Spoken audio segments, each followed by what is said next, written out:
Everything you say are narcissism. So, what's up?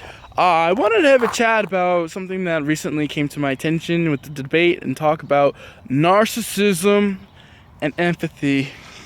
And exactly that. It's empathy is seen as the virtuous deed and where we all must go. And narcissism is a place where we must stand alone and never go. So I just wanted to have a chit chat about that. So my beliefs are empathy and narcissism are one and the same. They're two different sides of the same coin. And my belief is that they both have a sense of lack. They're both coming from a place where you internally in your subjective world, you really believe that you are lacking. And because of that lack, sorry about that, the bees are crazy or flies. But because of that lack, you dive down into yourself and you're like, well, I have to go and plow down all these people to get what I need and go after them. Or you're like, well, you know what? I really feel bad for them and people are hurting like me, so I'm going to help them and give them everything that you can give them selflessly or selfishly. Either way, you're coming from a place of a void. Typically, and granted, some will debate me, I can already hear it, about how there are empathic people naturally born empathic. Maybe they are.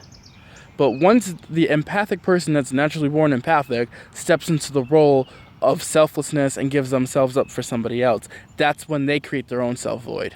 They might feel people's emotions, they might try to perceive other people's emotions, they might try to really step into the shoes of somebody else. But once they take the road and saying, forget about my life, I'm here to serve you, they create a void for themselves. And they create their own vicious cycle. Just like the narcissistic person that walks all over everybody and makes sure that they get what they need.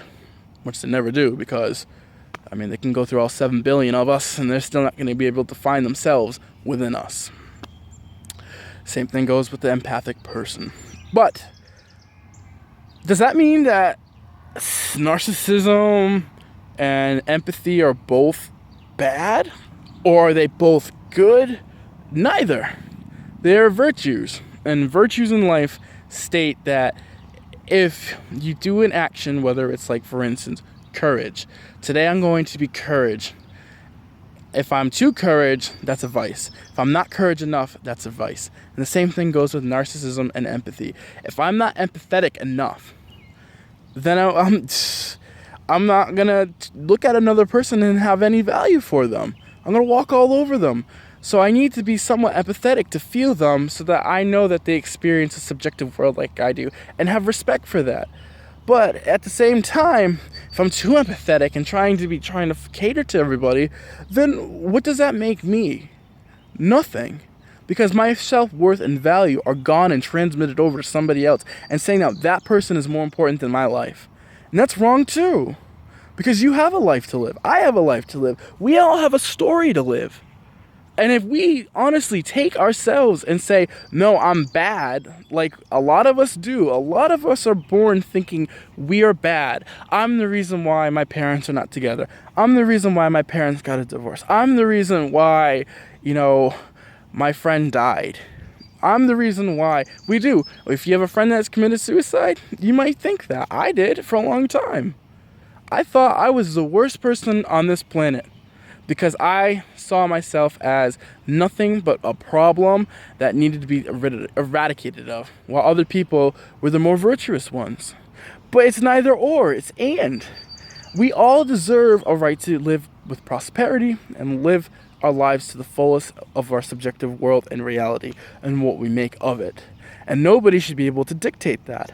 So the empathetic person or the narcissist, they just need to get their own time to figure that out.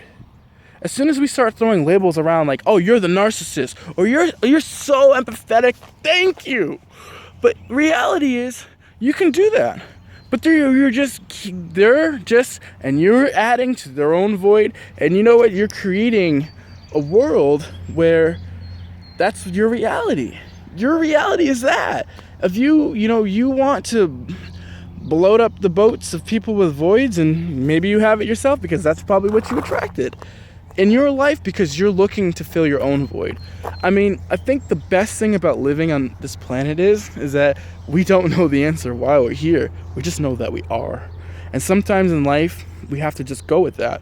Our actions dictate consequences, but consequences are both internal and external. If I have a consequence for what I did as an action, I can hold myself way higher accountable than society would, or vice versa. So, I mean, there's always going to be the main battle in life is relating yourself and figuring out who you are, and then figuring out how that relates to other people and with other people. It's such a dilemma, but it's part of your story. And because of that, it's ultimately the best thing. Doesn't mean that it's always going to be righteous and right. No, it doesn't mean it's always going to be wrong and evil. It just is what it is, and it's what you make of it. So if you want to subscribe those feelings to it, then that's what it is. I really think at the end of the day, people that really go and say, I'm empathetic, I'm a healer. I mean, the world doesn't need saving. As soon as you think that the world needs saving, that means you think the world is wrong and the world is bad. And if you think that the world is wrong and the world is bad, how can you heal it if that's your notion of it? If you accept the world for what it is and see that there's both wrong and right and beauty and darkness, and that they all are together as one, you will see that you are together as one. And that both you and the world are symbiotic in itself. But you have to see that. Because if you don't, you can look at the world as it's this terrible place, and that you got to work 70, 100,000 times harder to make it right. You'll burn every cell in your body to make sure that this world is right. And as you do that, the balance of the world is going to make it wrong. And vice versa. If you think that this world is all that is good, it's going to do the same effect. But at the same time, animals were meant to eat prey on other animals for the balance of life. And once we off-kilter that, and everything is positive and utopic, it's going to create an ultimate problem, so that it rebalances itself out, and vice versa. Once everything gets to the point of pure hell, the world will upset itself so that it keeps itself in balance. And that's how we are with our bodies, and that's how we are in the world, and that's how we are in the universe. Everything is symbiotic, one within itself. We're just vessels of information expressing that. Expressing that. So that's just my take on the narcissistic people that are bad, and the empathetic people that are, the saviors / martyrs, in my opinion. But to each their own opinion. If you don't agree with this video, comment below. And I'm sorry if you don't. If you do agree with me, let's have a chat. So comment below. All right, I'll talk to you later. You take care. Bye now.